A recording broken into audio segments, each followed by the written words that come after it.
Vous savez sans doute que le cannabis est évidemment parmi les drogues illicites de loin la plus consommée, et tout particulièrement chez les jeunes. Et c'est intéressant peut-être de faire le point, parce que c'est également un sujet de controverse extrêmement importante. Je salue au passage les amis psychiatres, je ne l'avais pas vu dans la salle. Et en l'occurrence, c'est un point de controverse parce que certains, notamment des jeunes, ont parfois tendance, mais aussi des adultes d'ailleurs, ont parfois tendance à penser que c'est un produit totalement anodin, banal, inoffensif, et ils s'interrogent sur le bien fondé en fait, d'en restreindre l'accès, alors même que par ailleurs on autorise l'alcool, le tabac, etc., dont on connaît par ailleurs les dommages en termes de santé publique. Et à l'inverse, d'autres personnes, souvent adultes, ont tendance à considérer que c'est un produit au contraire extrêmement dangereux et qu'il est absolument indispensable d'en rester à des politiques de prohibition absolument radicales. Or, comme vous pouvez imaginer, quand on s'intéresse de plus près à la question, on se rend compte que finalement les choses sont plus complexes évidemment, mais sont également plus subtiles et plus balancées. C'est ce que je vais essayer de vous montrer, avec une porte d'entrée évidemment qui est la mienne, c'est-à-dire celle d'un médecin, et essentiellement autour d'une réflexion sur l'interface, les interactions entre le cannabis et d'éventuels problèmes de santé, mais aussi, comme on le sait, le cannabis en tant qu'éventuellement thérapeutique par rapport à certaines problématiques de santé. Donc je vais essayer de vous donner des données fondées, établies, généralement reconnues au plan scientifique, et peut-être que ces données-là vous aideront ensuite à vous construire une opinion plus robuste dans le débat actuel et les perspectives actuelles sur le cannabis. Alors je rassure effectivement Patrick Nivet, nous sommes régulièrement consultés par les pouvoirs publics pour des questions concernant les problématiques addictives en général, hein, l'alcool, le tabac, le jeu, enfin toutes sortes de choses, mais aussi évidemment sur les drogues illicites et notamment sur le cannabis, d'autant plus que par ailleurs je suis membre de la commission des stupéfiants et psychotropes, donc à l'Agence nationale de sécurité du médicament, et c'est nous qui classons les substances, qui les autorisons ou pas en clair, et par exemple on avait autorisé en France le Sativex en tant qu'une molécule qui contient notamment du THC avec une indication précise dans les troubles spastiques liés à la sclérose en plaques. Donc on est consulté à différents niveaux sur ces questions-là. C'est pour ça que c'est intéressant évidemment d'y consacrer une petite minute, même un peu plus. Alors le cannabis, c'est une plante, ça c'est une superbe plantation que vous voyez quelque part aux États-Unis, dans le Wyoming, dans un des États qui tolèrent actuellement la pratique du cannabis. Ce qui est écrit, je vais quand même vous le dire, c'est que c'est une plante, une jolie plante, mais qui, dans sa forme actuelle, à peu près d'apparition relativement récente, puisqu'elle s'est spécifiée vers à peu près 8500 ans, et en l'occurrence au Proche-Orient, avec deux grandes familles de sous-espèces, en fait, qui sont le cannabis sativa, le plus courant, celui qui sert à faire le chanvre, hein, les cordes, celui qui a donné son nom à la canebière, et à côté de ça, le cannabis indica, qui lui-même est plutôt plus toxique, disons, en termes de concentration en THC. Alors ça me permet au passage de glisser que la substance addictive, problématique, disons, au sein de la plante cannabis, c'est le tétrahydrocannabinol, donc le THC.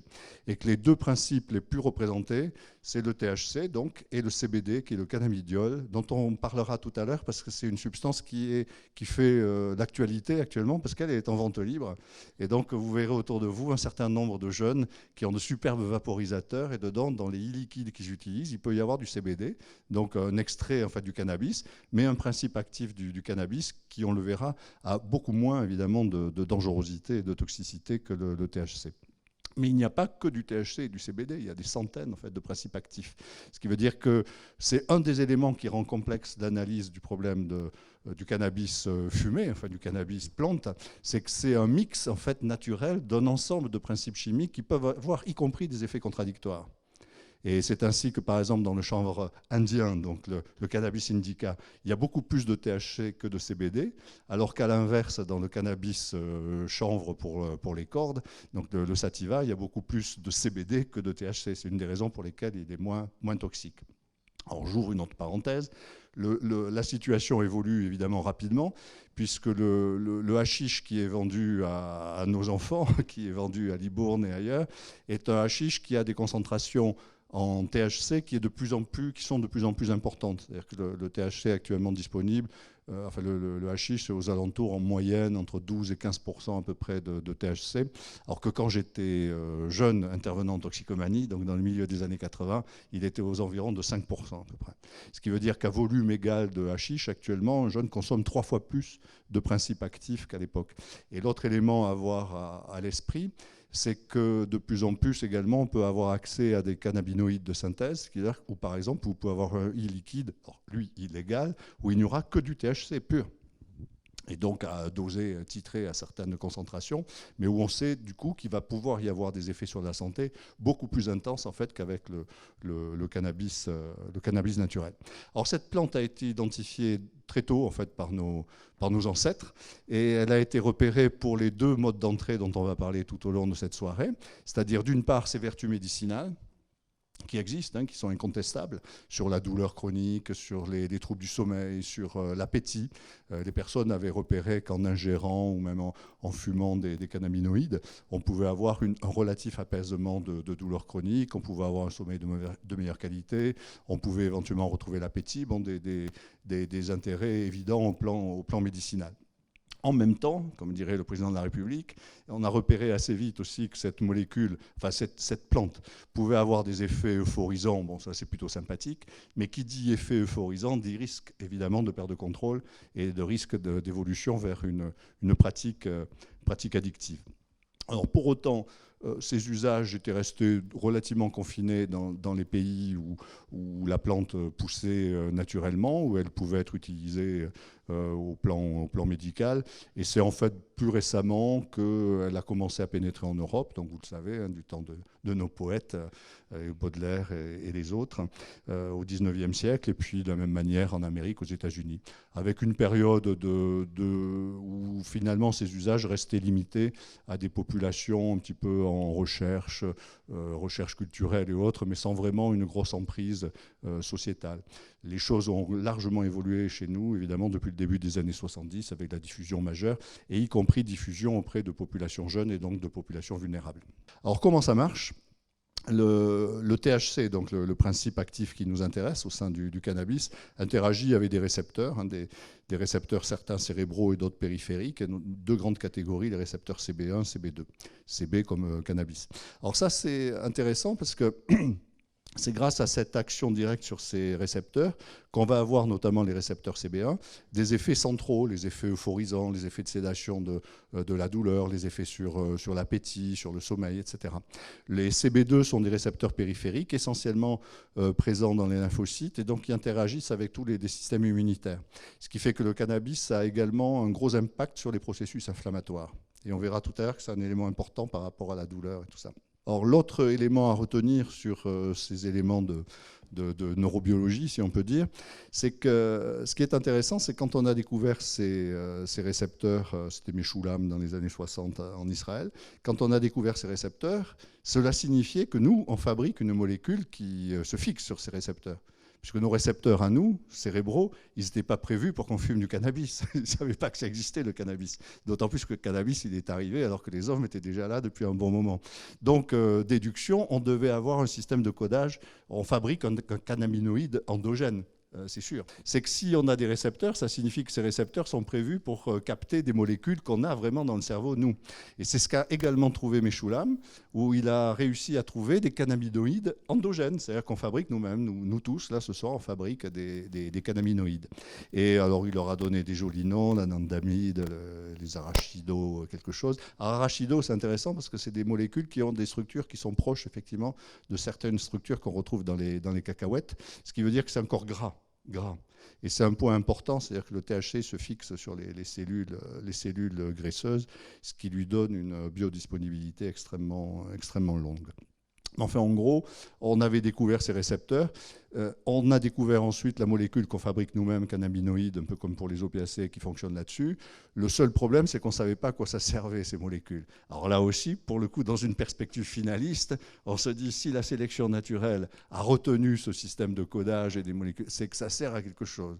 Alors bon, le sommeil, l'appétit, sans doute. Et en fait, ça c'est une clé, on s'est rendu compte, mais très récemment, c'est en partie des découvertes françaises, depuis une dizaine d'années, que le cannabis avait un rôle majeur dans la le neurodéveloppement, depuis le fœtus jusqu'à la petite enfance et jusqu'à 20-25 ans. C'est-à-dire c'est parmi les molécules qui sont très importantes pour arriver à faciliter la mise en place de l'architecture cérébrale, l'architecture neuronale et même la structure interne des neurones. Donc c'est un neuromédiateur qui a un rôle absolument essentiel dans le neurodéveloppement et la neurogénèse. Alors la particularité, en revanche, ce qu'il faut comprendre, c'est que ça c'est physiologique, c'est-à-dire le système endocannabinoïde, il est utile. Qu'est-ce qui se passe quand on inonde le cerveau de cannabinoïdes exogènes, donc de cannabis fumé par exemple, ou ingéré, peu importe. Il va y avoir un impact massif évidemment sur cette circuiterie, mais alors là, il y a une question qui est très très problématique, vous allez comprendre pourquoi par la suite, c'est que l'organisme est ainsi conçu, avec l'homéostasie, que quand il y a un apport exogène majeur, il va tenter par rétroaction de rétablir l'équilibre initial, et donc il va réduire la production endogène pour essayer de compenser, de telle façon qu'on arrive toujours à maintenir une sorte de médiane. Et là, l'inconvénient, c'est que si vous inondez votre cerveau de cannabis exogène, vous arrêtez de produire votre cannabis endogène, puisqu'il n'y en a plus besoin, mais le THC exogène ne va pas avoir le même effet positif sur le neurodéveloppement, par exemple. C'est-à-dire que du coup, il ne va pas pouvoir se substituer ou remplacer avec la même efficacité les endocannabinoïdes. Et l'autre élément, c'est que les endocannabinoïdes, ils ont une action qui est extrêmement brève, alors que le THC qui inonde de l'extérieur, lui va avoir une action continue pendant plusieurs heures, voire éventuellement plusieurs jours. Donc c'est un mécanisme qui ne se substitue pas, qui est un mécanisme non physiologique. Alors, les effets immédiats, vous les connaissez. Il pourrait y avoir un certain nombre de témoins. Donc, euphorie, accélération de la pensée, sensation de détente, ça dépend des gens, des moments de calme, de relaxation, d'hypersocialité. Ce qui était décrit déjà par les poètes, avec Baudelaire notamment, avec les synesthésies sous hashish, c'était les seuils sensoriels qui étaient abaissés, également ce qu'il appelait les synesthésies, d'ailleurs, des interpolations entre des perceptions sensorielles, c'est-à-dire comme si les couleurs avaient des sons, les sons avaient des couleurs, etc. Ce genre d'expérience. Donc ces sensations peuvent parfois être assez intenses pour déclencher de vraies expériences d'insight, quasi transcendantales, où un certain nombre d'usagers, j'en ai rencontré, décrivent sous cannabis des expériences assez proches de celles qu'on voit sous les hallucinogènes majeurs, en fait, comme le LSD et autres. Donc, il peut y avoir ces expériences d'hallucinose. Altération cognitive psychomotrice, bon ça c'est clair, c'est un des dangers du cannabis. Sous cannabis, en intoxication aiguë, on va avoir des réflexes qui vont ralentir, on va avoir des problèmes de perception de distance, donc surtout la nuit à cause des troubles de la perception visuelle, et donc on accroît le risque d'avoir des accidents, c'est un des problèmes, et notamment des accidents de la route. Alors il peut y avoir des malaises vagos, ça c'est décrit souvent par des jeunes usagers. Et puis parfois, un cran plus sévère chez certaines personnes, de réelles attaques de panique, donc des troubles transitoires, donc attaques de panique, des grosses crises d'angoisse, de la dysthymie, et parfois aussi, ce qui est décrit, c'est ce qu'ils appellent la parano, c'est-à-dire l'impression qu'ils sont surveillés, pieds suivis dans la rue, enfin un sentiment d'insécurité paranoïde. Alors, pour des cas encore plus sévères et plus rares, il peut y avoir des troubles psychotiques, alors délirants, avec des troubles hallucinatoires, en principe aigus, et qui devraient passer. Alors, il y a une étude récente américaine qui a été publiée il y a 15 jours à peu près dans le journal américain de psychiatrie, qui a fait un suivi de follow-up sur une dizaine d'années, je crois, de jeunes qui avaient fait une expérience délirante aiguë sous cannabis, donc psychose aiguë cannabinique, et ils ont continué à les suivre sur une dizaine d'années. Et en fait, quand j'étais jeune, je ne sais pas si tu as vu la même notion, quand on parlait des bouffées délirantes, des choses comme ça, on disait qu'il y avait la règle des 3 tiers, et qu'en gros, il n'y en avait qu'un tiers qui avait un risque de chronicisation.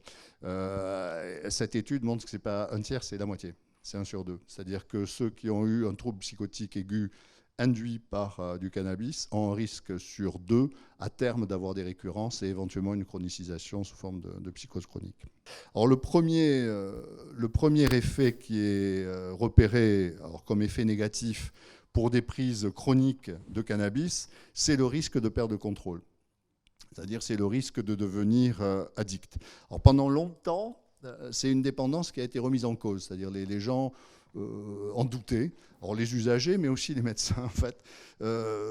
En partie, sans doute, parce que quand on a commencé à se poser la question, c'était dans les années 70-80, avec des produits qui étaient relativement peu concentrés, des produits qui étaient utilisés souvent de manière ponctuelle, lors de fêtes, de manière un peu isolée, et qui étaient souvent utilisés peu longtemps, entre 17, 18 et 20, 21, 22 ans. Et par ailleurs, chez des gens qui, le public typique, c'était, je me souviens au début au CUID, c'était des étudiants, c'était des gens comme ça. Donc il n'y avait pas trop de vulnérabilité psychosociale. Donc vous aviez un produit qui n'était pas très concentré, qui était utilisé de façon épisodique, et des gens qui en face n'étaient pas trop vulnérables. Donc au total, on avait tendance à se dire finalement, ils arrêtent tous quand ils veulent. Enfin bon, ce qu'on nous racontait au 19e siècle, c'était sans doute justement avec d'autres produits, etc. Bon. Alors les choses ont évolué, hein, c'est-à-dire les produits sont plus concentrés, ils ont commencé à être utilisés de manière plus régulière. En France, c'était vers le milieu des années 90.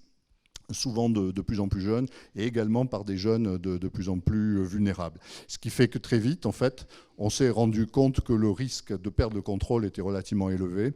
Alors, différentes études, c'est le taux actuel, indiquent que c'est à peu près 16% des jeunes qui commencent à utiliser du cannabis pendant l'adolescence qui perdent le contrôle et qui risquent de devenir dépendants. Et c'est environ 50% des usagers qui sont des usagers quotidiens. Donc en France, actuellement, vous savez que vous avez 700 000 usagers quotidiens de cannabis, donc vous savez que vous avez à peu près entre 300 et 400 000 usagers dépendants du cannabis. Donc ce n'est pas tous, 15%, ce n'est pas 100%, hein, mais ce n'est pas 0%. C'est parmi les trucs où il faut pouvoir adapter. C'est-à-dire on se rend compte que ce n'est pas un produit extraordinairement addictogène. 15%, c'est à peu près ce qu'on avait l'alcool. Alors, sauf qu'il y a beaucoup plus de consommateurs d'alcool, donc à l'arrivée, ça fait beaucoup de monde. Mais 15%, donc c'est pour des produits à addictivité moyenne. On sait que sans doute dans cette salle, il y a pas mal de gens qui consomment à l'occasion du vin de Saint-Émilion. La plupart de ces personnes, vraisemblablement, n'en sont pas dépendantes. Donc c'est des produits qui sont relativement maîtrisables. Mais des personnes vulnérables pour des raisons personnelles, psychologiques, sociales, des rencontres, enfin, toutes sortes de raisons, peuvent perdre le contrôle. D'autres produits sont beaucoup plus addictifs. L'héroïne, c'est 70-80% à peu près des usagers qui perdent le contrôle très rapidement. Autre donnée à repérer, c'est qu'on s'est rendu compte aussi que face au cannabis, il y avait un réel syndrome de sevrage. C'est-à-dire chez des gens qui sont gros consommateurs et qui sont dépendants, si vous leur dites pour rigoler d'arrêter net, là le monsieur il dit quand je veux, et quand il arrête, quand il veut net, il y a des signes. Il y a des signes un peu du style sevrage brutal de tabac, un cran plus remuant. Irritabilité, tension, perte du sommeil, enfin des choses de cet ordre, dysphorie, anxiété, le besoin de reconsommer, etc. etc. Alors l'élément à noter qui est vraiment important dans les termes de connaissance, c'est que plus l'exposition au cannabis aura été précoce, et en tout cas avant 15 ans, qui semble être un vrai cut-off, plus le risque de devenir addict est important. Et plus l'impact à moyen terme et à long terme sera sérieux. Ça, c'est toutes les études de follow-up actuellement qui le montrent. Et c'est sans doute à mettre en relation avec ce que je disais tout à l'heure, c'est-à-dire l'impact du cannabis sur la neurogénèse et le neurodéveloppement, dont on sait qu'il est particulièrement actif au moment de l'adolescence, entre 15 et 20, 21 ans. Et là, le fait d'inonder le cerveau par un cannabinoïde exogène va accroître le risque de sensibiliser, donc que la personne s'accroche, et secondairement ensuite d'avoir également des troubles, comme on le verra tout à l'heure. Donc, chez les dépendants du cannabis, la dépendance a mis 5 ans en moyenne pour s'installer. Donc, c'est un cran plus accrocheur que l'alcool, puisque pour l'alcool, il faut 10 ans en moyenne. Donc c'est un indicateur sur la population générale. Et l'autre élément à noter, c'est que la plupart des personnes dépendantes du cannabis le sont devenues tôt, avant 25 ans. Puisque vous avez vu que c'est plus on commence tôt, plus on risque de s'accrocher, plus on commence avant 15 ans, etc. Durée moyenne 5 ans, donc c'est 20-25 ans. Alors c'est important parce que ça veut dire qu'on va avoir des dépendances sur des périodes clés. Et avoir un truc qui perturbe la concentration, l'aptitude au travail, l'énergie, etc. en pleine phase d'apprentissage, par exemple scolaire ou en début de carrière professionnelle, évidemment, c'est pas nécessairement un plus. Donc ça, c'est un des points. Le deuxième, c'est le développement cérébral, là, je vous le disais tout à l'heure. On a des études au long cours, là, c'est les chercheurs néo-zélandais et américains qui sont à droite, là, c'est la troisième génération de chercheurs qui étudient la cohorte dite de Dunedin. Alors Dunedin, c'est des jeunes bébés qui étaient nés en Nouvelle-Zélande, à Dunedin, dans l'île du sud de Nouvelle-Zélande. Et des bébés, maintenant, ils ont 40 ans, je crois, à peu près. C'est du All Black. Et donc, ils ont suivi tous les bébés qui étaient nés dans les années 70 et on continue à les suivre, on regarde ce qu'ils deviennent. Alors, ce qui est intéressant, c'est que du coup, comme c'était prospectif, ils étaient examinés en permanence, on sait à quel âge ils ont commencé à fumer, à quel âge ils ont arrêté de fumer, du tabac, du cannabis, à quel âge ils ont commencé à boire de l'alcool, quel était leur QI à la naissance, quel était leur QI pendant la consommation, quel était ce qui est devenu leur QI après l'arrêt du cannabis ou après l'arrêt de l'alcool, et ainsi de suite. Donc, ils sont très étudiés. On voit aussi sur cannabis et psychose, à quel âge ils ont commencé, à quel âge ceux qui ont présenté un trouble psychotique ont commencé à présenter des idées délirantes, ce qui permet d'avoir des éléments de causalité. Puisque certains disaient que c'était le cannabis qui créait les problèmes psychotiques, d'autres disaient que c'était les problèmes psychotiques du fait de l'angoisse qui a mené au cannabis pour essayer de se réguler. Donc la chronologie, on le verra tout à l'heure, n'a pu être précisée que grâce à cette étude de cohorte avec ces jeunes gens. Alors là, sur le développement cérébral, l'impact, c'est la question du QI, c'est-à-dire en période d'intoxication régulière, il y a une baisse de 10 points à peu près de QI au niveau du fonctionnement intellectuel. Si la consommation a commencé après l'âge de 15 ans, si la personne arrête ensuite de consommer, il récupère son QI initial. Si la personne a commencé avant l'âge de 15 ans et a été consommatrice maximale, même si la personne arrête, il garde l'altération du QI, ce qui va dans le sens d'une altération structurelle. C'est-à-dire que c'est vraisemblablement un des éléments qui est cohérent avec des hypothèses sur l'impact du cannabis sur le neurodéveloppement QI. Alors la grossesse, l'autre élément à avoir en tête, toujours sur les interactions avec la santé, c'est qu'il vaut mieux éviter de fumer du cannabis quand on est enceinte. On le savait très bien pour l'alcool, pour le tabac. Ça a été plus difficile à repérer avec le cannabis. Là aussi, il y a eu de longues études de cohorte. Et on se rend compte, en fait, que l'exposition fétale au cannabis est négative, puisque le THC franchit la barrière fœto-placentaire, inonde donc le petit cerveau du bébé et va avoir un impact en termes d'altération de neurodéveloppement, avec des effets au moment de la naissance qui sont très faibles, comparables à ceux du tabac en termes de sevrage, mais par contre des effets typiquement neurodéveloppementaux, c'est-à-dire les enfants dont les mamans fumaient du cannabis pendant la grossesse ont plus de risques, arrivés à l'âge de 8 ou 10 ans, d'avoir des problèmes de déficit de l'attention, de contrôle de l'impulsion, de troubles des conduites, d'addiction, enfin de choses diverses, d'éléments comportementaux. Alors, en gynéco-obstétrique, typiquement, c'est là où on peut discuter, puisque traditionnellement, dans les médecines traditionnelles, le cannabis a été utilisé chez les femmes enceintes, puisque ça réduit les nausées, ça réduit les vomissements, ça supprimait les douleurs, ça détendait, ça apaisait, etc. Et maintenant, on se rend compte qu'en fait, et même en médecine, hein, il y a eu des médicaments, je ne sais pas si je les ai après. Ouais, j'en ai là. Ça, c'est des superbes médicaments du laboratoire Lilly. La dysménine porte bien son nom, c'est du cannabis médicinal qui était utilisé pour lutter contre les douleurs des règles, mais qui pouvait être utilisé aussi au moment des grossesses. Donc c'est typiquement la question où on voit la tension entre des applications médicinales classiques et ce dont on se rend compte maintenant, qui montre que les choses sont peut-être pas évidentes. En tout cas, même dans les États légalisateurs, on déconseille aux femmes enceintes de fumer du cannabis pour ces raisons-là. Alors la question des troubles mentaux,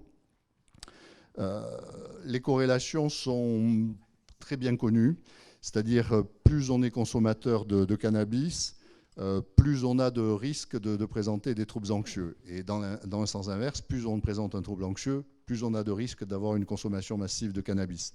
Pour la plupart de ces troubles-là, le modèle qui semble être le plus opérant comme mode d'entrée, c'est le modèle de l'automédication.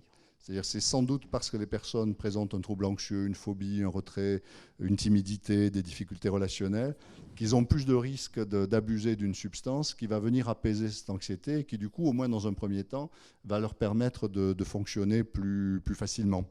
Ce qui fait qu'hélas, les effets toxiques ensuite du cannabis la parano notamment sous cannabis, parce que ce n'est pas un bon anxiolytique, risque aggraver secondairement le problème initial et le chroniciser avec une forme d'emballement. Mais si on essaye de raisonner sur les causalités initiales, c'est plutôt de ce côté-là les troubles mentaux qui seraient à l'origine d'une addiction secondaire. Ce qu'on voit aussi, par exemple, avec les addictions aux écrans, aux jeux, il y a beaucoup de jeunes qui sont addicts aux jeux, qui en fait présentent une phobie sociale. Et c'est la phobie sociale, en fait, qui a fait que le seul espace où ils pouvaient se réaliser, c'était un espace virtuel. C'était le seul endroit où ils pouvaient avoir des relations avec les gens, parce qu'ils ne les voyaient pas, tout bêtement, où ils n'étaient pas vus par eux. Alors, l'exception qui confirme la règle, c'est un peu pareil pour la dépression, etc. L'exception qui confirme la règle, c'est ce que je vous ai dit tout à l'heure, c'est le trouble psychotique, alors au sens trouble psychotique chronique, alors au sens schizophrénie, où là, il semble maintenant assez clair que c'est le cannabis qui est un facteur causal, ni nécessaire ni suffisant, mais un facteur causal de troubles schizophréniques. Alors ça a été bien montré par toutes sortes d'études d'épidémiologie, et notamment les études de cohortes néo-zélandaises. Alors, quoi qu'il en soit, ce qui est sûr, c'est que c'est un facteur aggravant d'évolution, hein, aussi bien des troubles psychotiques que des troubles anxieux que des troubles dépressifs. Et donc, quoi qu'il en soit, il faut essayer, quand quelqu'un a un problème de perte de contrôle avec le cannabis et qu'il a des troubles de ce genre, il faut essayer de l'aider à prendre conscience de la difficulté, peut-être à essayer de trouver des options pour réduire la consommation, voire l'arrêter. Alors que j'ai connu une époque où on se disait, bon, ils ont déjà tellement de problèmes dans leur vie, on va un peu fermer les yeux, parce qu'après tout, si ça leur fait plaisir, si ça les calme, etc. C'est-à-dire, là, en fait, c'est pas vraiment un service à leur rendre. Bon, c'est pas pour leur faire la guerre du tout, mais dire que le fait de consommer, même si à court terme, parfois, ça peut avoir un effet un peu apaisant, en fait, ça crée un gros problème à moyen terme et à long terme. Ça aggrave le pronostic. Donc, impact social. Il y a une corrélation aussi établie entre l'usage pendant la jeunesse et le risque de présenter ultérieurement échec scolaire, désocialisation, etc. Alors les accidents de la route, c'est aussi une conséquence importante, hein, pour les raisons qu'on évoquait tout à l'heure. Il y a eu une grosse étude en France, l'OFDT, en 2001-2003, qui permettait, avec une grosse étude exhaustive sur tous les accidents mortels en France pendant plusieurs années, et qui a pu permettre d'identifier la fraction de responsabilité d'accidents mortels liés à une conduite sous cannabis, et c'est environ 7% de la mortalité liée au cannabis. Donc à l'époque, ça faisait à peu près du 300 morts par an, je crois, et actuellement, c'est aux alentours de 250 morts par an, qui sont imputables directement au cannabis, pas à une association, pas un biais avec d'autres produits. L'usage de cannabis à raison de 30 ou plus joints année, avec un joint an équivalent au fait de fumer un joint par jour pendant un an, est associé à une augmentation de l'incidence des troubles de type cancer aérodigestif, y compris cancer des bases pulmonaires. Or, néanmoins, là, il y a un énorme facteur de confusion, plus que pour les accidents de la route, à mon avis. C'est que la plupart des fumeurs de cannabis sont également fumeurs de tabac, donc il y a un biais gigantesque, ce qui fait qu'il a fallu faire des études assez sophistiquées, disons, pour arriver à distinguer les uns et les autres. Heureusement, il y a quelques fumeurs exclusifs de cannabis, notamment en Jamaïque, dans quelques coins. Donc, on a pu identifier un surrisque lié au cannabis, mais un surrisque qui est sans doute inférieur en termes de risque cancérogène à celui du tabac fumé. Bon. Alors, en revanche, là où c'est peut-être un cran pire que le tabac, mais c'est moins grave, si j'ose dire, c'est pour tout ce qui est bronchite et pneumopathie, où là, pour des tas de raisons, notamment le fait que la fumée soit en inhalation profonde, bloquée dans des poumons, alors que le fumeur de tabac, généralement, inhale et exhale en respiration superficielle, fait qu'il y a un peu plus d'agressivité sur les poumons, mais en termes de pneumopathie. Alors, les risques vasculaires sont identifiés.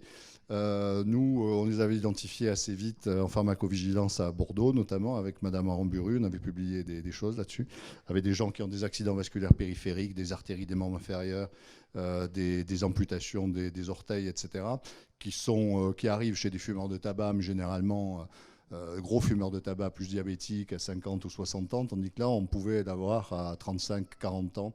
Et maintenant, on sait que c'est vraiment lié à une action directe du CB, des récepteurs CB1 qui sont également présents dans le système vasculaire et qui est sans doute à l'origine des accidents coronariens qui sont de mieux en mieux identifiés sous cannabis, notamment aux États-Unis, mais également en France, avec une mortalité qui commence direct à être identifiée par intoxication aiguë au cannabis, spasme coronarien et décès par infarctus, avec quelques dizaines de morts qui sont identifiés chaque année en France. Or, quelques dizaines de morts, vous voyez que ce n'est pas énorme statistiquement par rapport au nombre de gens qui y consomment, mais ça confirme quand même qu'il y a un problème. Le cannabis a également des effets médicinaux qui, à la différence de ceux dont on parlait tout à l'heure sur les dysménorrhées et les accouchements, eux sont confirmés. Notamment, c'est un bon antinauséeux. Ça agit bien aussi contre les vomissements. Et c'est d'ailleurs l'indication au plan international de 2 médicaments qui contiennent du THC, mais médicaments, pas fumés évidemment, le Marinol et le Sésamètre. Alors à Bordeaux, on peut avoir des ATU individuels avec des prescriptions de Marinol, bien que ce soit un produit non commercialisé en France. Et notamment, on l'a fait dans le service de Cazenave au début de l'année pour un patient sida qui avait de multiples complications cancéreuses, pulmonaires et autres, qui était en vomissement incoercible, non calmable par les thérapeutiques habituelles, et on a pu avoir une ATU individuelle de Marinol. La particularité le seul médicament en fait, qui soit autorisé actuellement en France, en dehors d'une ATU individuelle, parce que tous sont utilisés à ce moment-là, Marinol, Sésamètre, etc., le seul qui ait une autorisation générale, une AMM standard, c'est le Sativex, avec comme indication l'hyperspasticité dans les scléroses en plaques. Mais le laboratoire qui le fabrique, en l'occurrence un laboratoire espagnol, ne l'a pas commercialisé en France. Ce qui fait que c'est un médicament autorisé, mais qui n'est pas accessible, puisque non commercialisé, enfin non accessible en pharmacie, puisque non commercialisé par la firme qui le fabrique, parce qu'elle considère que le prix qui lui a été proposé par les autorités de remboursement n'était pas suffisant pour elle. La législation est bousculée dans un certain nombre de pays, changée. Et de fait, est-ce qu'à l'heure actuelle, on commence à avoir des données, une impression ou des données carrément sur effectivement l'impact que ça a à la fois sur la consommation, est-ce qu'elle augmente avec les modifications de la législation, et est-ce que les complications, notamment psychiatriques, augmentent parallèlement ? Chacun des États des États-Unis et chacun même des comtés de ces États-là ont adopté des réglementations différentes.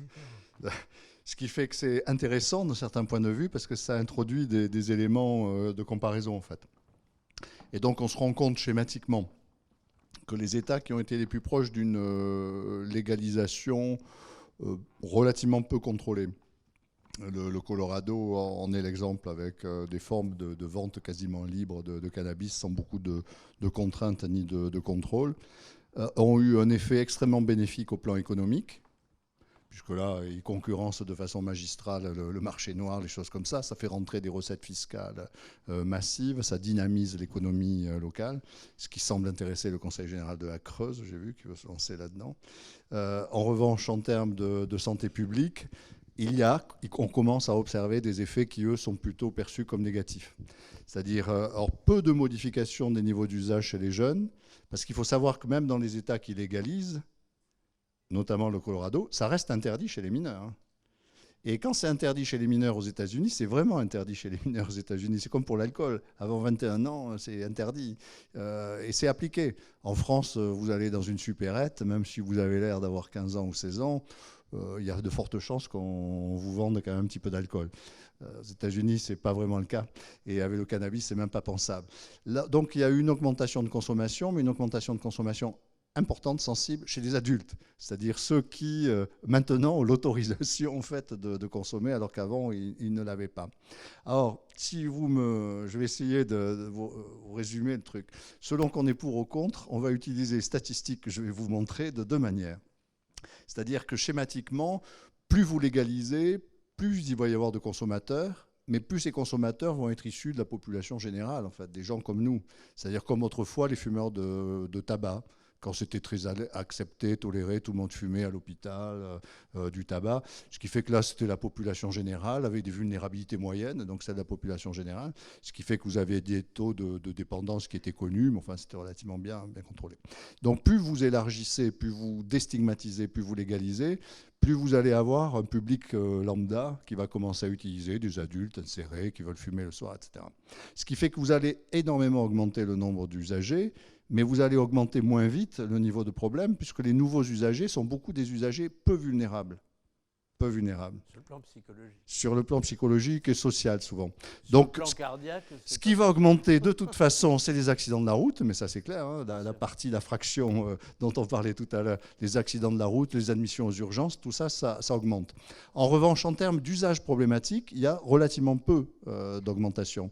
Elle n'est pas parallèle en fait à l'augmentation du nombre d'usagers, parce que les produits vont rencontrer des nouveaux usagers qui eux-mêmes... Or, pour arriver à perdre le contrôle, il faut avoir aussi une certaine vulnérabilité. Donc notamment les jeunes, des gens en situation un peu difficile, etc. Alors, vous avez ensuite ce résultat. Vous augmentez très vite le nombre de consommateurs et moins vite le nombre d'usages problématiques. Ce qui fait que si vous présentez l'évolution en pourcentage, vous allez avoir un pourcentage d'usages problématiques qui va se réduire. Et donc, si vous êtes pour la légalisation, vous dites, vous voyez, on vous racontait des histoires, plus on a accès au cannabis, moins il y a de problèmes.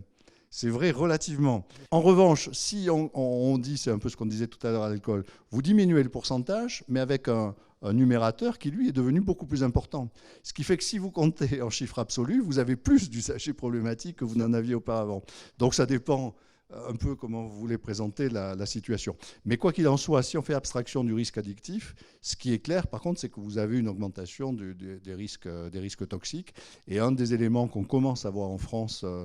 alors je vais baisser la voix parce que des données sur lesquelles on ne communique pas trop, parce que c'est quand même problématique, il faut trouver des options d'abord, c'est que plus un produit est banalisé. Au Colorado, le cannabis par voie orale était y compris vendu dans des petits bonbons, des petits oursons en gélatine sucrée. Ce qui fait qu'il y a eu des intoxications extrêmement sévères chez des enfants. Et actuellement en France, on commence à avoir un des premiers motifs d'hospitalisation en réanimation néonatale, et enfin post pour les réanimations pédiatriques, pardon, pas néonatales, pédiatriques, pour intoxication, c'est des intoxications au cannabis en France. En France, première cause. C'est-à-dire c'est des gamins qui circulent et qui vont manger le cannabis, le hashish qu'ont laissé traîner des parents sur la table en ne mesurant pas le danger. Parce que autant c'est relativement bien toléré l'intoxication aiguë chez des jeunes ou des adultes, autant chez un petit, évidemment, c'est plus problématique. Et tout ça, pour le coup, ça augmente. Ce qui fait que, par exemple, le Colorado a interdit les bonbons sucrés au cannabis. La difficulté, c'est que par rapport aux altérations cognitives, enfin de concentration, de vigilance, de réflexes, de choses comme ça, c'est le rare domaine, effectivement, où par rapport au cannabis, il y a à peu près un effet dose. C'est-à-dire où c'est à peu près proportionnel. Néanmoins, là où les choses se compliquent, c'est que ce n'est pas dosable aussi simplement que l'alcool, puisque ce qu'on disait, c'est-à-dire le taux d'alcool dans le sang est exactement proportionnel au taux de cannabis, d'alcool dans le cerveau. Ce qui fait qu'avec une alcoolémie, on a un indicateur assez précis finalement de l'intoxication aiguë et donc de l'effet cérébral et donc de l'altération de la conduite. Alors avec le cannabis, c'est pas possible. C'est pas possible, puisqu'il y a deux types de dosage qui ne peuvent pas être faits en routine. Alors ça va être possible quand il y a un accident mortel, des choses comme ça, parce qu'à ce moment-là, on va coupler la recherche dans les urines avec une recherche dans le sang, et avec des calculs sur les dégradations, etc., on va arriver à savoir à quel moment la personne avait consommé, est-ce qu'il était sous l'influence ou pas.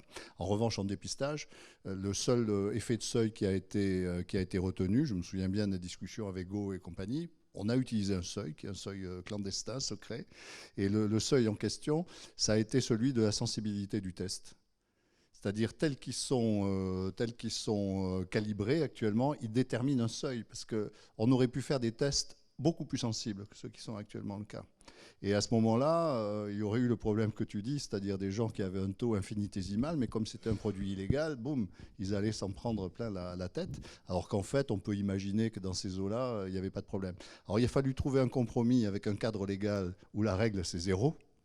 Et la question que tu poses, qui est judicieuse évidemment par rapport au risque à la conduite, et donc le moyen un peu, bon, qui vaut ce qu'il vaut, qui a été retenu, c'était de demander à ceux qui ont fabriqué les tests de dépistage d'avoir un seuil de sensibilité qui ne soit pas aussi loin que ce qu'on pouvait faire, mais qui détermine, mais c'est un seuil non public.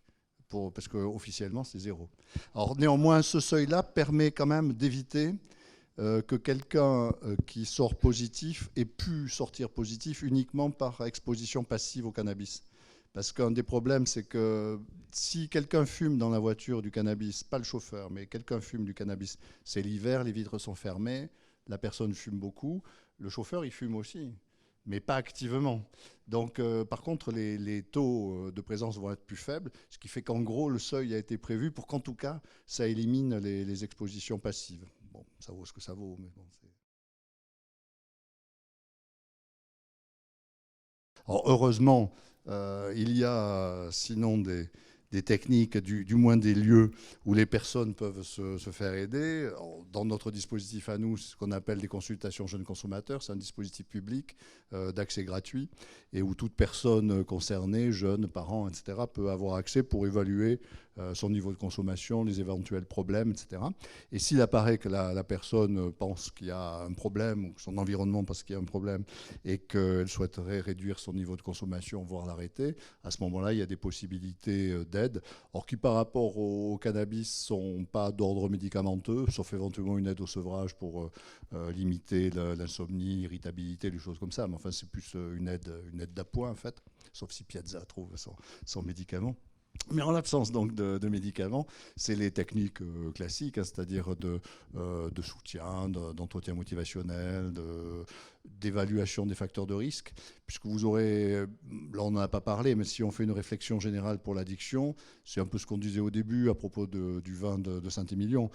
Il y a énormément de consommateurs de substances comme ça, ce n'est qu'une minorité qui perdent le contrôle en fait, qui deviennent addicts.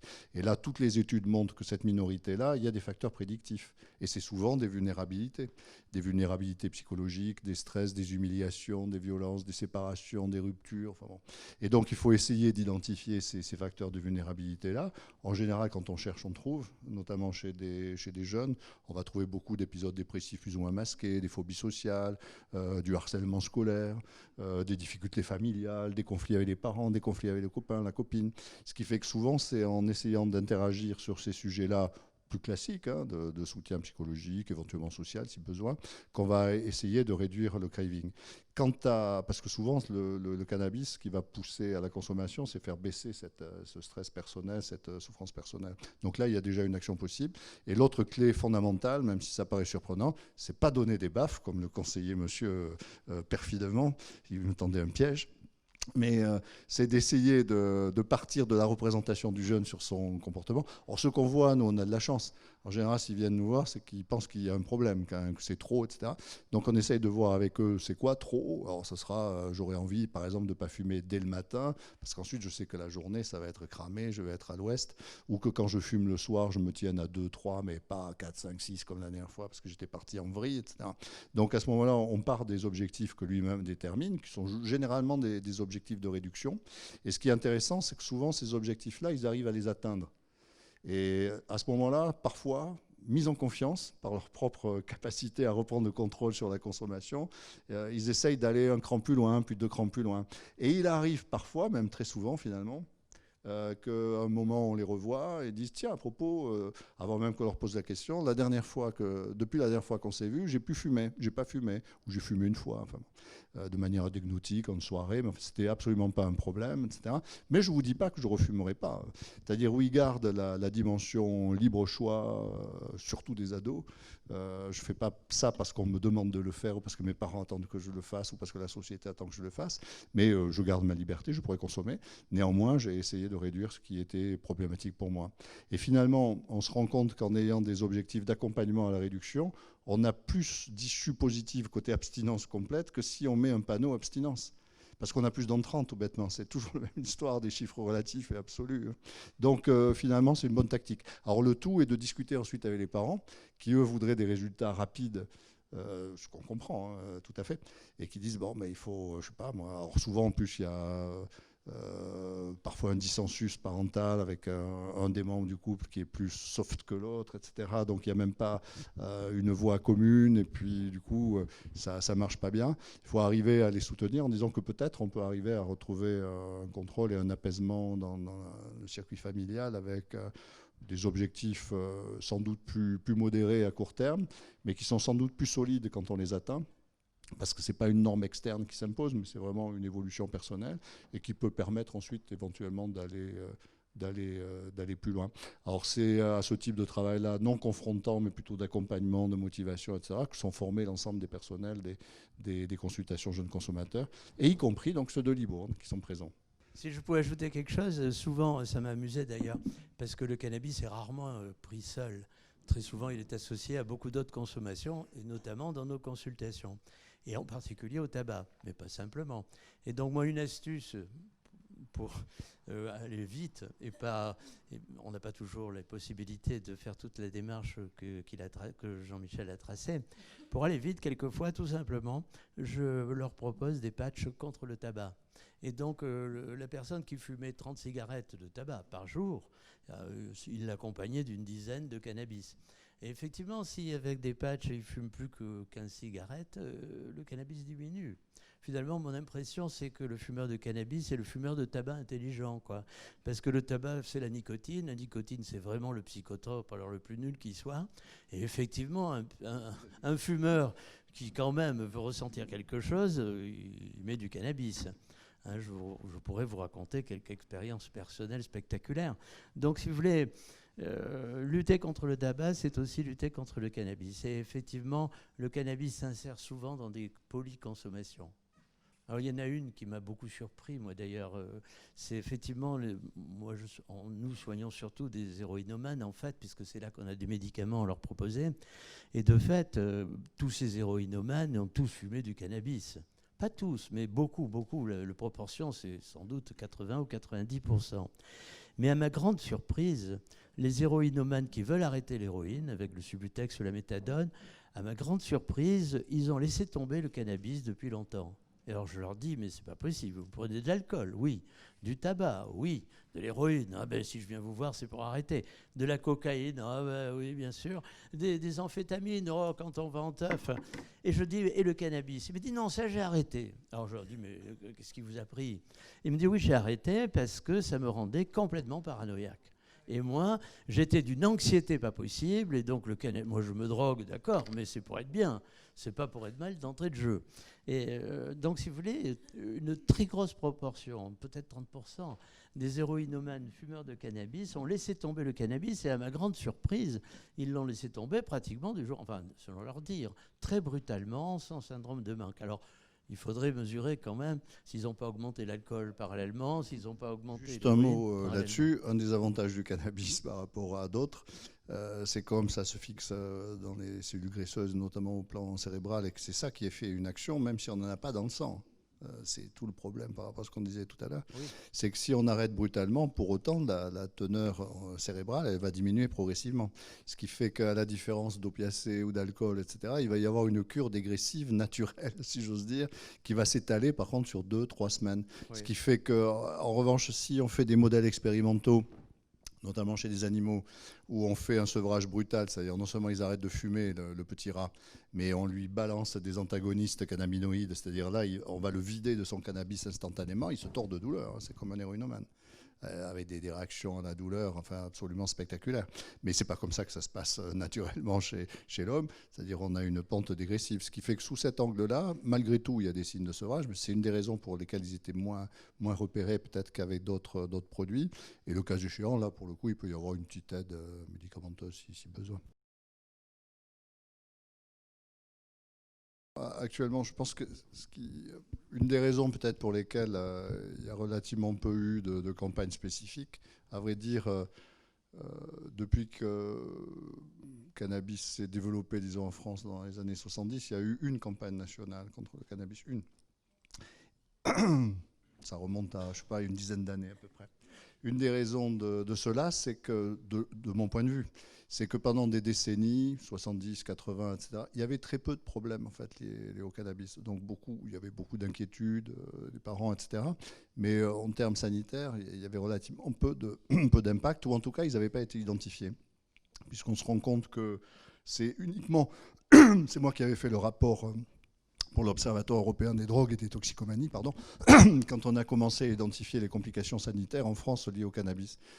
C'était un rapport que j'ai dû faire la fin pratiquement des années 90, donc c'est pas extrêmement vieux.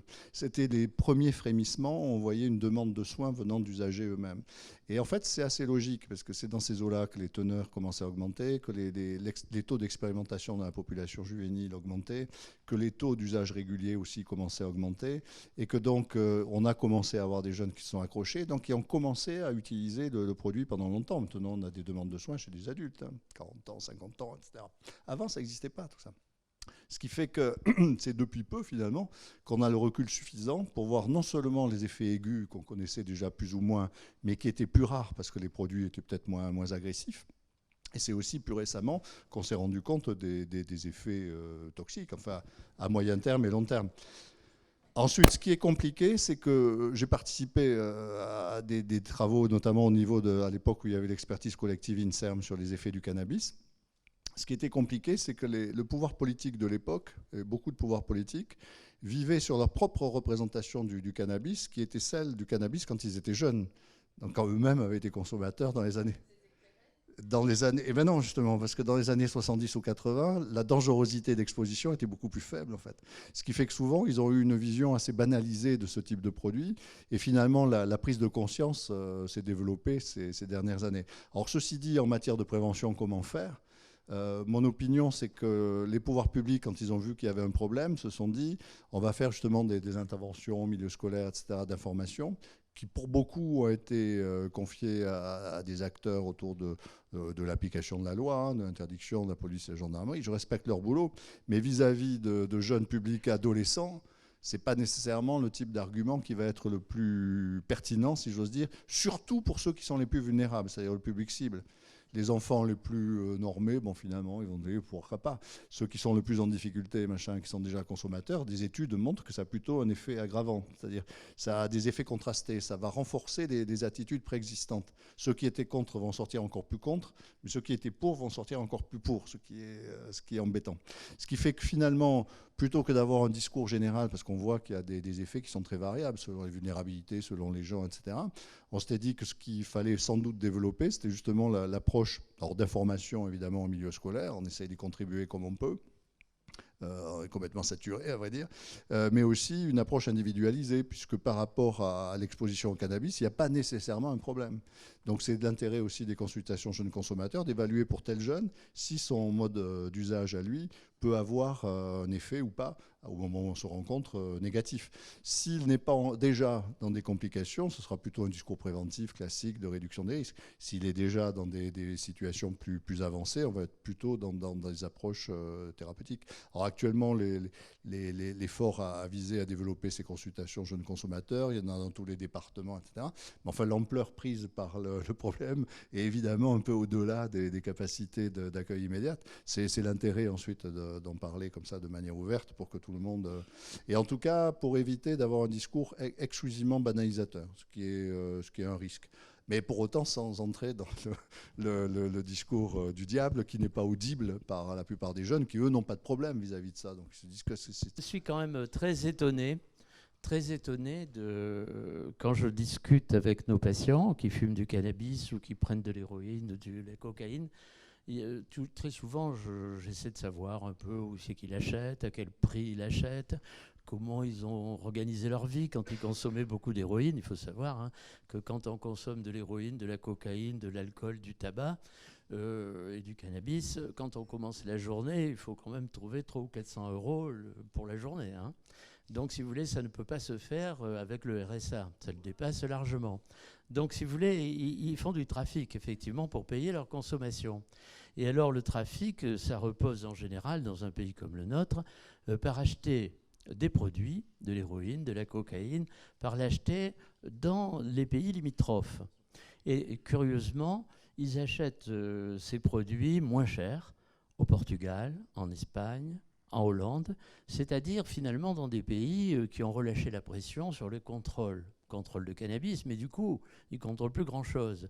Parce que finalement, en Hollande, on achète l'héroïne à 10 euros, 20 euros le gramme, on achète la cocaïne au maximum à 40 euros, mais en France, on le revend 40 euros contre 10 pour l'héroïne, 80 euros contre 40 pour la cocaïne. Et le cannabis, j'ai vu un Portugais hier, vous savez, il avait arrêté l'héroïne et puis il a eu la bonne idée d'arrêter la méthadone aussi. Ça a tenu un certain temps et puis il est revenu au Portugal. Là, il a revu son bébé, son garçon. Ça lui a rappelé la relation qu'il avait avec son épouse qu'il avait quittée.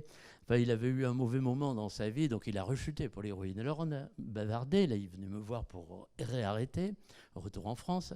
Et donc, si vous voulez, on a bavardé de la situation au Portugal.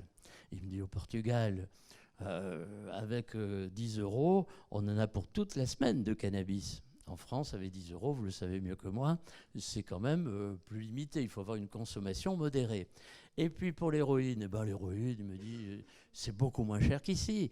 La cocaïne, pareil. Autrement dit, j'ai l'impression que finalement, quand on lâche le contrôle sur le cannabis, on lâche en fait le contrôle sur tous les autres produits. Alors, il y a des associations, on en a vu une fois, qui sont pour la légalisation de tout, puisqu'on trouve de tout partout, et notamment avec Internet.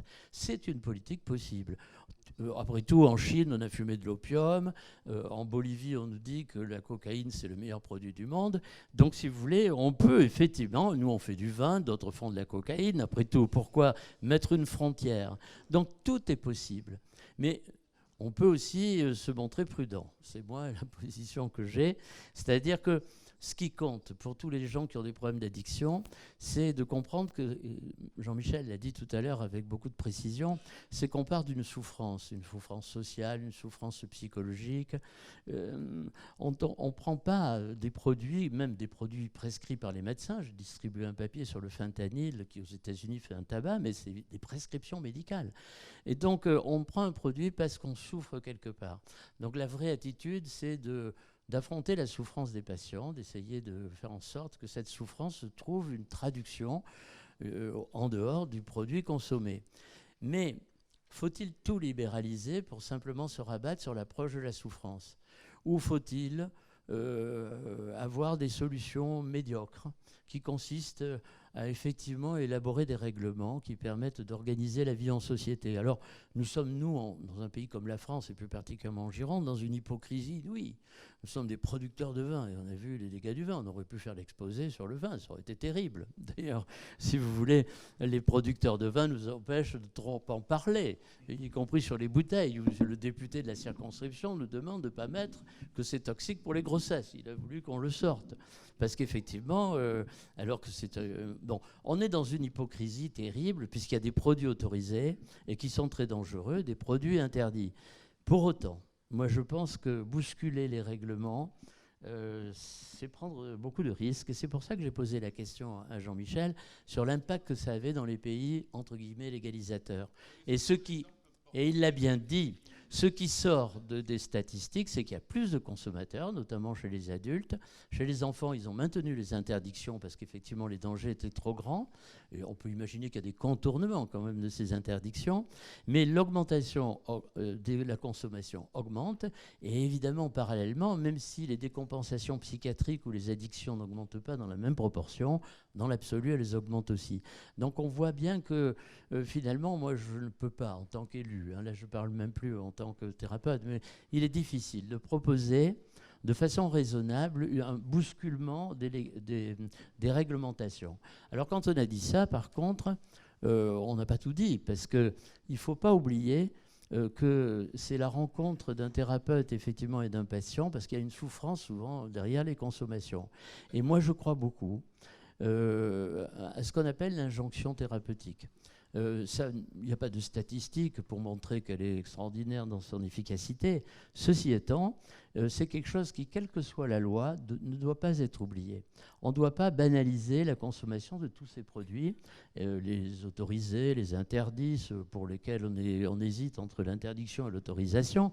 On ne doit pas le banaliser, on doit considérer qu'il y a une souffrance, et cette souffrance, on doit organiser la mise en rapport de la personne qui souffre avec une thérapeutique potentielle.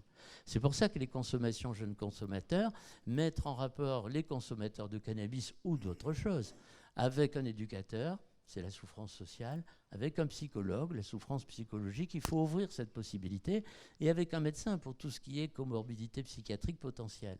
Parce qu'effectivement, si une schizophrénie est en train d'évoluer, il vaut mieux qu'un médecin s'en aperçoive, ne serait-ce que pour orienter vers une prise en charge psychiatrique, et avec ce que ça peut signifier de prise en charge complexe, d'ailleurs. Voilà, donc moi je prêche en tant qu'élu, là c'est pas du tout le thérapeute, mais le thérapeute est pas loin, je prêche pour beaucoup de prudence sur les modifications législatives. Alors on a une chance inouïe, c'est qu'il y a des pays qui libéralisent, et donc on va regarder ce qu'ils font, et on va regarder leurs résultats. Mais attention sur les résultats.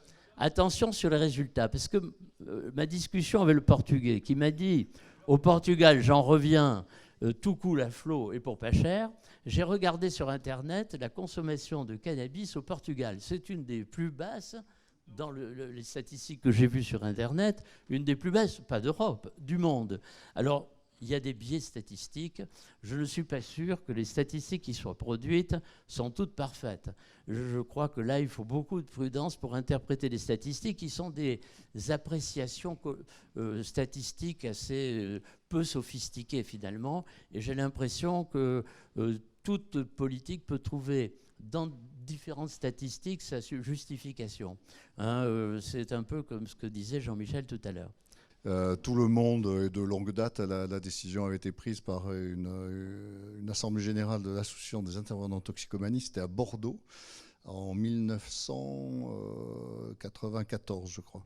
Depuis cette époque-là, on avait pris position pour la dépénalisation des usages de drogue en général, de cannabis en particulier, au motif que la loi de 70 qui permet, en théorie en tout cas, d'incarcérer des personnes pendant jusqu'à 1 an de prison pour un usage, ne pouvait qu'avoir un effet évidemment délétère sur les jeunes les plus à risque, c'est-à-dire ceux qui étaient dans des situations précaires. Donc le résultat des courses, c'est que comme il apparaissait que c'était évidemment totalement inconcevable d'appliquer cette loi, elle existe toujours mais elle n'est pas appliquée, puisqu'on sait qu'actuellement un peu moins d'un jeune sur 2 expérimentateurs de cannabis à l'âge de 17 ans. Il est évidemment inconcevable d'envoyer 1 an en prison 40% à peu près de la population juvénile. Enfin, c'est complètement extravagant. Et en plus, ça aurait des effets négatifs. Donc tout ça, unanimité contre. Ensuite, l'autre problème qu'on suit aux États-Unis, c'est l'évolution pour un accès régulé alors au cannabis acheté. Et là, de fait, c'est très intéressant de voir ce qui se passe aux États-Unis, justement compte tenu de la diversité en fait des réglementations et des législations. Finalement, ce qui semble être négatif, au-delà des modèles extrêmement prohibitionnistes qui existaient auparavant, notamment aux États-Unis, c'est sans doute les modèles de légalisation extraordinairement libérales, comme au Colorado. Ce qui fait que ce qui suscite le plus l'intérêt de notre côté et de mon côté, en fait, c'est des approches de régulation contrôlée, effectivement, qui permettraient d'identifier des interdits, mais qui soient partageables avec les gens, c'est-à-dire qu'ils soient fondés rationnellement au volant, au travail, des postes de sûreté sécurité, pour les mineurs. Pour les mineurs, ça semble absolument inconcevable d'autoriser, etc. Mais il faut savoir qu'à ce moment-là, ce qui est attendu par les pouvoirs publics, c'est pas tellement la santé publique, c'est l'économie. En fait, c'est des bénéfices en termes fiscaux.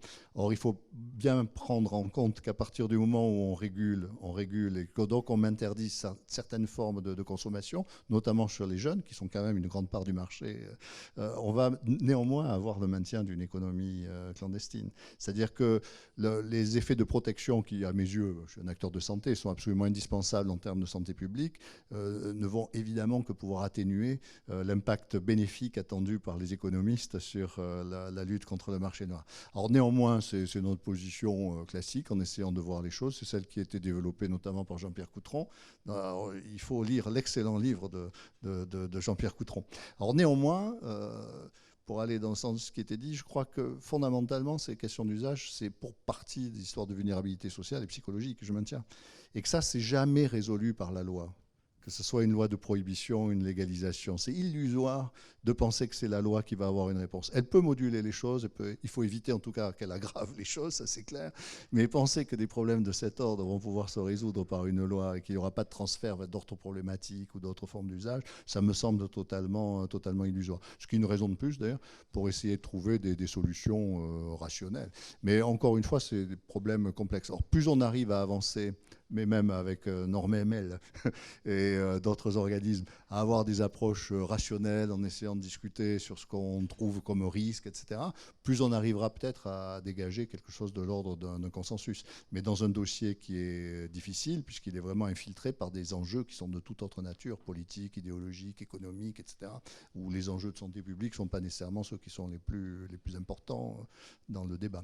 Les techniques de prévention qui semblent faire leurs preuves sont des techniques de prévention qui sont non spécifiques addiction, qui sont plus par rapport aux vulnérabilités psychologiques, notamment sur l'estime de soi. Mais c'est les mêmes techniques qui peuvent prévenir aussi des troubles des conduites, des tentatives de suicide, des scarifications, des choses comme ça, tout ce qui exprime en fait un malaise. Et donc il y a au plan international, en tout cas, les approches qui sont les plus robustes en termes d'impact sont des approches de soutien aux compétences des familles, donc des approches familiales, et aussi des approches alors en milieu scolaire de soutien aux compétences individuelles et compétences de groupe des jeunes avec le GBG. Mais c'est des approches qui ne sont pas centrées sur les addictions, c'est-à-dire qui vraiment peuvent permettre aux jeunes de retrouver en eux-mêmes des ressources et des ressources collectives ou individuelles qui vont les aider à être plus résistants à la perte de contrôle par rapport aux produits s'ils en rencontrent un jour. Et finalement, c'est peut-être ça qui est le plus performant sans doute. En tout cas, c'est ce que semblent indiquer les différentes études. Sur l'autre aspect, les informations au plan neurobiologique, une des particularités, c'est que c'est toujours pareil, pourquoi on n'en parlait pas avant? Parce qu'on ne savait pas. Les données sur le développement cérébral chez les adolescents entre 15 ans et 25 ans, c'est des données de neuroimagerie qui n'ont été rendues possibles qu'à partir du moment où il y a eu la résonance magnétique. Parce qu'auparavant, pour voir un cerveau, il fallait balancer des isotopes. Les isotopes chez des jeunes non malades, c'est archi anti-éthique. Donc c'était impossible de savoir. Tandis que maintenant, avec les nouvelles techniques d'imagerie qui ne sont pas agressives et qu'on peut utiliser en routine, on peut les utiliser chez des jeunes normaux et revoir le jeune normal d'année en année pendant X temps, et où on se rend compte ensuite de l'impact selon sa vie de tel ou tel produit, de telle ou telle exposition. Ce qui fait que c'est ce que j'évoquais tout à l'heure en neurodéveloppement, qui finalement sont parmi les arguments majeurs pour maintenir, mais on est d'accord, l'interdit chez les mineurs, c'est des arguments rationnels. Hein. Ces arguments-là n'ont pu être fondés en raison que depuis peu, parce qu'auparavant, on n'avait pas ces données. Et même les données sur la schizophrénie, quand on travaillait là-dessus, moi-même, quand j'ai commencé, on était sur le modèle de l'automédication, comme tout le monde. Hein. On pensait que c'était plutôt parce qu'ils étaient schizophrènes qu'ils consommaient plus, et que donc c'était pas les données sur l'inversion de la causalité. C'était très controversé dans les années 90. Les premières données sont arrivées là. L'aspect facteur causal, c'est vraiment établi depuis quelques années, un peu plus, mais enfin une dizaine d'années. Donc tout ça, c'est des données qui ne pouvaient pas être improvisées tant qu'on n'avait pas, hélas, la situation qui a pris l'ampleur que ce qu'elle est aujourd'hui. Alors néanmoins, je ne sais pas si ça va être la conclusion, mais par rapport à vous, madame, et à vous dans la salle, rassurez-vous, c'est-à-dire les taux d'expérimentation et les taux de perte de contrôle en France diminuent par rapport au cannabis. C'est-à-dire qu'il ne faut pas non plus imaginer que c'est la fin du monde. C'est-à-dire dans notre contexte tel qu'on est actuellement, les taux d'expérimentation moyens, dernière enquête Escapade 2017 rendue publique en février 2018, c'est à peu près 37%, je crois, ou 40% des jeunes à 17 ans. Or, c'est énorme. Il y a 5 ans, c'était 50%. Avant, c'était 52%. D'ailleurs, les chiffres de l'ARS sont à 50%. Oui, parce qu'on fume un parce peu plus dans le sud-ouest. Parce que c'est 2014. Ouais. Non, parce que c'est 2014. Oui, puis en plus, il y a toujours un peu plus dans le sud-ouest. Mais les chiffres nationaux, et ce qui est peut-être encore plus intéressant, c'est que les usagers réguliers, c'est-à-dire ceux qui consomment plus de 10 fois par mois, qui sont les plus à risque de perdre le contrôle, etc., à 17 ans, surtout quand on est usager régulier à 17 ans, bon, c'est quand même un gros impact. Au pic de la courbe, où on avait lancé l'alerte, on était à 12-13% à peu près des jeunes de 17 ans. Actuellement, on est à 7%. Donc, je ne sais pas ce qui se passe. J'ai une hypothèse. Et le tabac est à 35%. L'hypothèse que j'ai, c'est que il y a des alternatives, les écrans. Non, mais j'ai une autre hypothèse. Mon hypothèse, c'est que le seul effet bénéfique de l'augmentation massive des consommations dans les années 90 chez les jeunes fait que les jeunes ont été témoins eux-mêmes de perte de contrôle chez d'autres jeunes. Et eux-mêmes, d'ailleurs, ont perdu le contrôle. Ce qui fait que c'est parce que c'est devenu problématique que les problèmes ont pu être identifiés par les jeunes et que du coup, il y a eu des éléments de régulation collective. Parce que ce qui était dit auparavant, c'est dangereux, ça rend fou, etc., leur expérience, ce n'était pas du tout ça. Donc ils disaient que c'était une légende inventée par des hygiénistes moralisateurs ou par des parents draconiens, mais que c'était une connerie.